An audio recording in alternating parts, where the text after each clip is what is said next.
And then he saw her. The woman from the bus was sitting on the bench, her hands folded in her lap, watching him approach. Her expression was unreadable, but there was something in her eyes, something serious.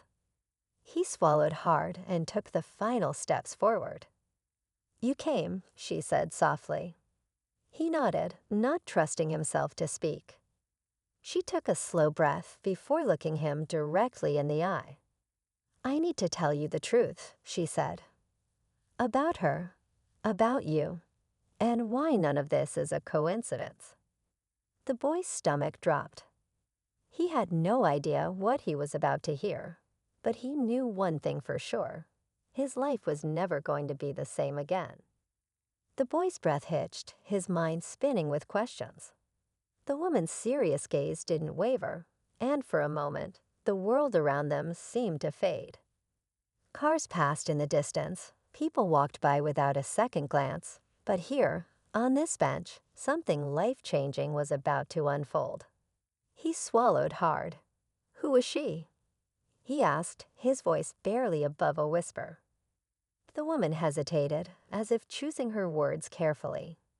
"Her name was Margaret," she said, "and she wasn't just some random stranger on that bus." A chill ran down his spine. He had known, deep down, that this wasn't just about a kind gesture or a simple note. But hearing it confirmed out loud made his stomach twist. "How do you know that?" The woman exhaled slowly. "Because she was looking for you." His chest tightened. "Why?" She reached into her bag and pulled out an old worn photograph. She handed it to him, and the moment he saw it, the air felt sucked from his lungs. It was a picture of Margaret, but not how he remembered her. She was younger, smiling brightly, standing next to a man he didn't recognize. But what made his hands tremble wasn't them. It was the little boy in the photo. A boy who looked exactly like him. His fingers curled around the edges of the picture. This can't be real," he whispered. The woman nodded solemnly. "I know it's hard to believe. But Margaret wasn't just some elderly lady you helped on the bus. She had been searching for you for years, and when she saw you, she knew." His pulse pounded in his ears. Knew what? The woman hesitated, as if bracing herself. "That you're connected to her in ways you don't remember." His stomach dropped. "What do you mean, don't remember?" The woman's eyes softened, but there was an urgency behind them. "Margaret was your grandmother." The words landed like a punch to the gut. He shook his head, trying to make sense of it. "That's impossible." "My grandmother," he stopped himself. The truth was, he had never known his real grandparents. His mother had always avoided talking about them. Whenever he asked, she'd change the subject or say it wasn't important. But now, standing here, it all felt too real, too big to ignore. "She lost you," the woman continued, "years ago, and she never stopped searching. That's why she wrote that note. She didn't have much time left, but she wanted you to know the truth before it was too late."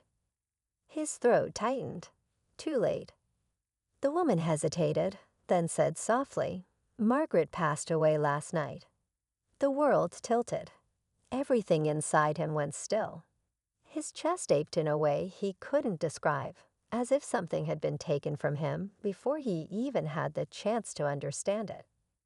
His mind raced back to the bus, to the way Margaret had looked at him, the quiet warmth in her voice when she had thanked him. He had thought it was just a simple act of kindness.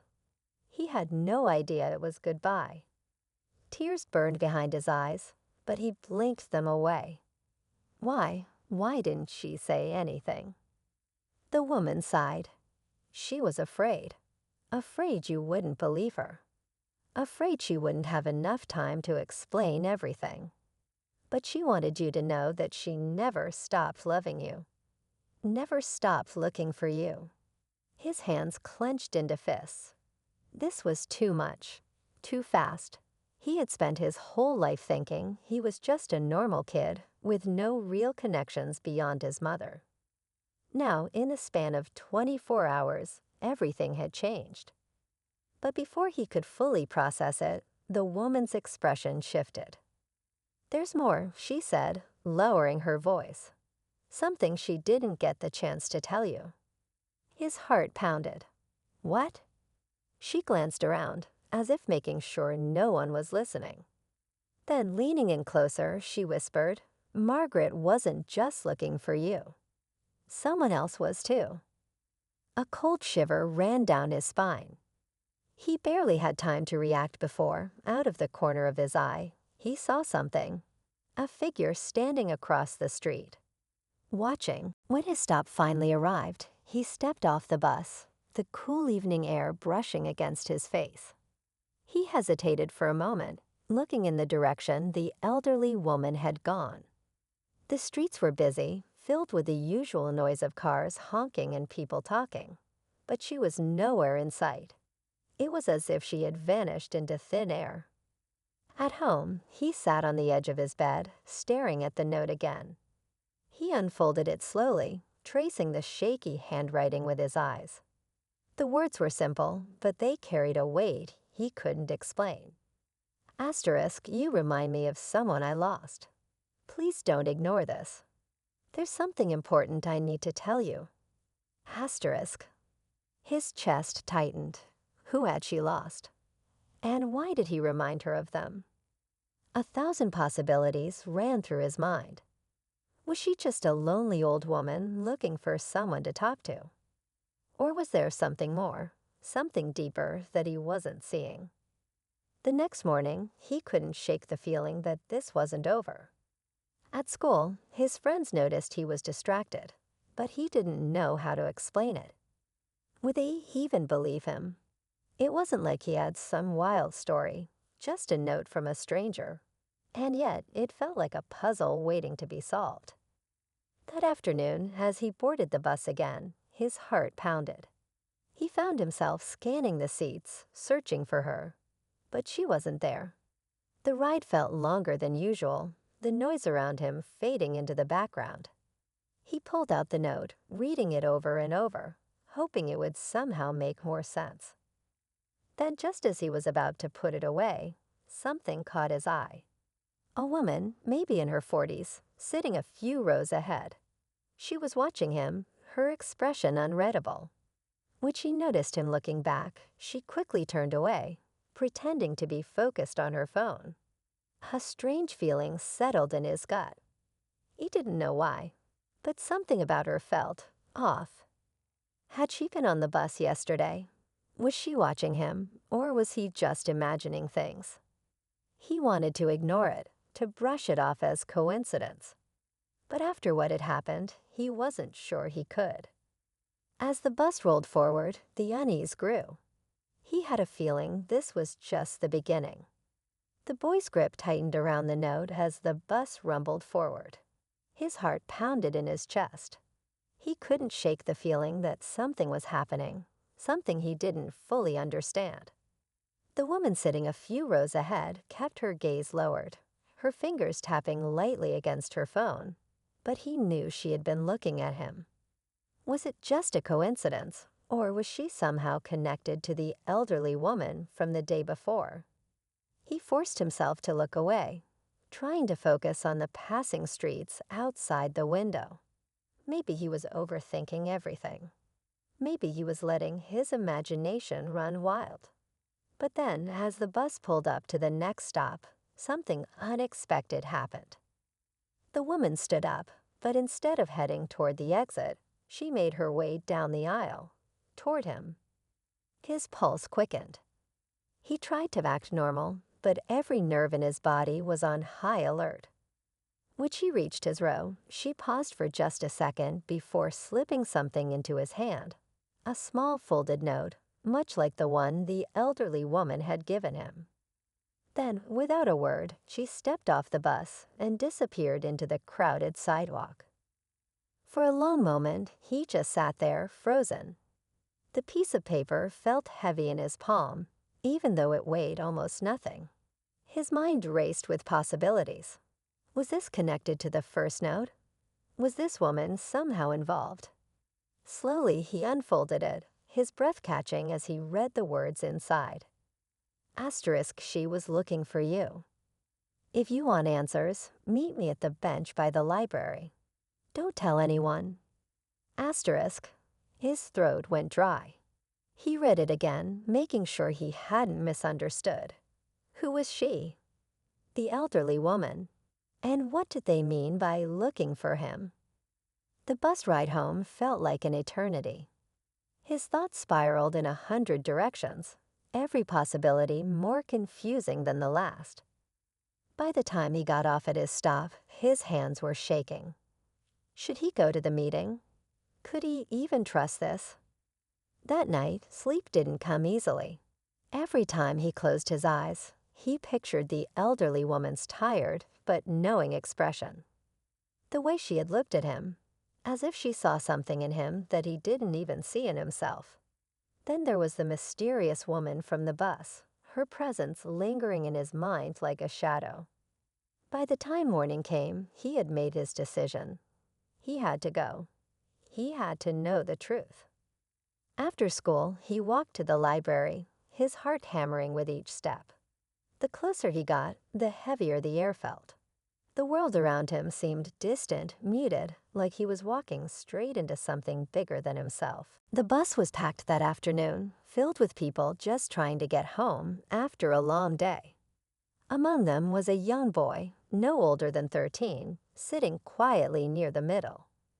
He had his headphones in, watching the world go by through the window, when he noticed her, an elderly woman, struggling to find a seat as the bus swayed from side to side. Her hands gripped the pole tightly, her frail frame barely keeping balance.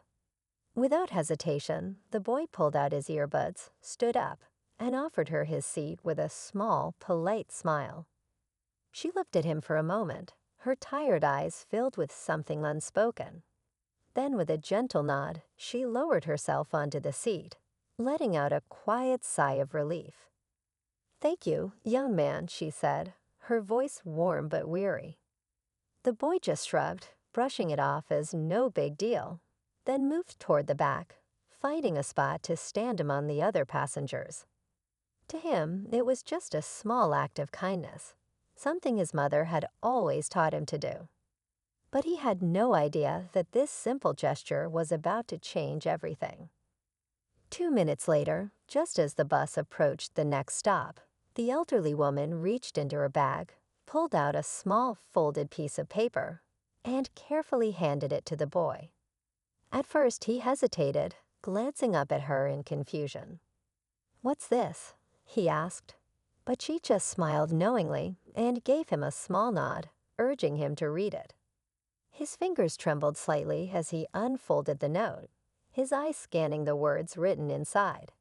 And in that moment, his entire world shifted. What was written on that note? What secret did this stranger carry that could turn a simple bus ride into something unforgettable?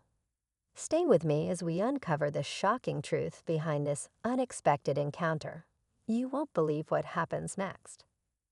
The boy's heart pounded as he stared at the note in his hands. The paper was slightly crumpled, the handwriting shaky but clear. His eyes darted over the words again, making sure he wasn't imagining things. Whatever he had expected, a simple thank you, maybe, this wasn't it.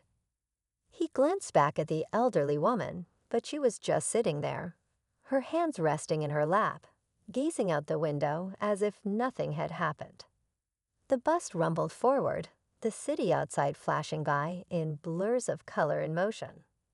People around him carried on with their own conversations, unaware that, in this moment, his entire world felt like it had tilted sideways. His fingers tightened around the note. A dozen questions swirled in his mind. Why had she given this to him? What did she mean? Should he say something? He shifted on his feet, suddenly feeling exposed. The bus made a sharp turn, and he had to grab onto a nearby rail to steady himself.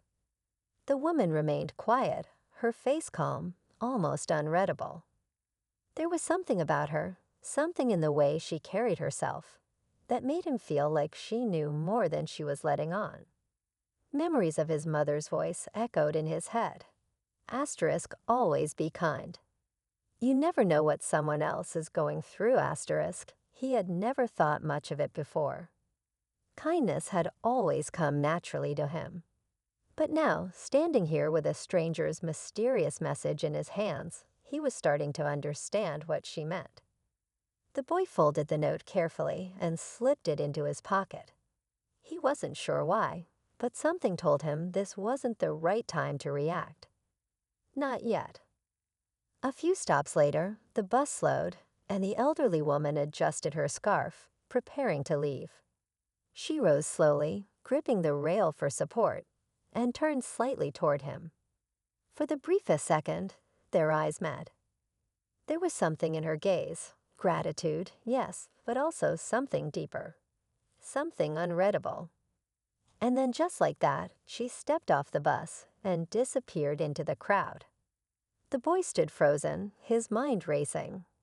He had a choice to make: ignore whatever this was and move on, or follow the thread of mystery she had left behind. He didn't know it yet, but his life was about to change in ways he never could have imagined. The bus pulled away, but the boy barely noticed. His fingers brushed against the folded note in his pocket, his mind racing with questions. Who was that woman? Why had she given him this message? And what did it mean? He wanted to open it again, to make sure he hadn't misread the words, but something stopped him. Maybe it was the way she had looked at him before stepping off the bus. Or maybe it was the uneasy feeling creeping up his spine, like he had just stumbled into something much bigger than himself. The city lights flickered through the windows as the bus continued its route. Around him, passengers came and went, lost in their own worlds. A group of teenagers laughed near the back, a businessman tapped furiously on his phone. An exhausted mother rocked a fussy toddler in her arms. Life moved forward as if nothing had happened. But for the boy, everything felt different now. I know this is a lot, she said gently. But you needed to know. Margaret wanted you to know.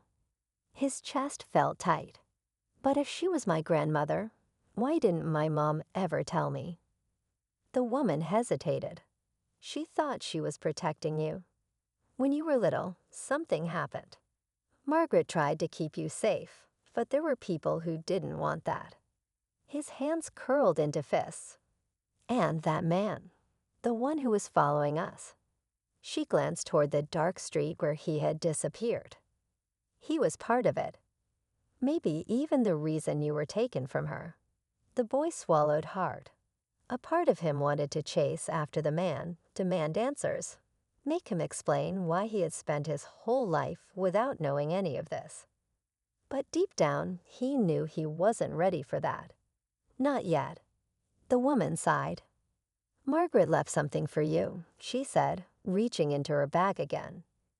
This time, she pulled out a small, leather-bound journal. She wrote this for you. Every day, hoping she'd find you again. He hesitated before taking it, his fingers tracing the worn edges. The weight of it felt heavier than it should have, like it carried a lifetime of words he had never heard, memories he had never shared. I don't know what happens next, she admitted. But Margaret believed in you. She believed you'd find the answers when you were ready. The boy clutched the journal to his chest. He didn't have all the answers, and maybe he never would. But for the first time, he felt something shift inside him, something that felt like belonging. As they walked away from the alley, the night air felt different. Lighter. Maybe the past wasn't finished with him yet. Maybe there were still more pieces of the puzzle to uncover. But for now, he knew one thing. Margaret had never stopped looking for him. And now finally, he would start looking for her too. His stomach twisted. The feeling of being followed, the unease from the bus, the mysterious note, it all came crashing together. This wasn't over, not even close. And whoever was out there, they weren't finished with him yet. The boy's breath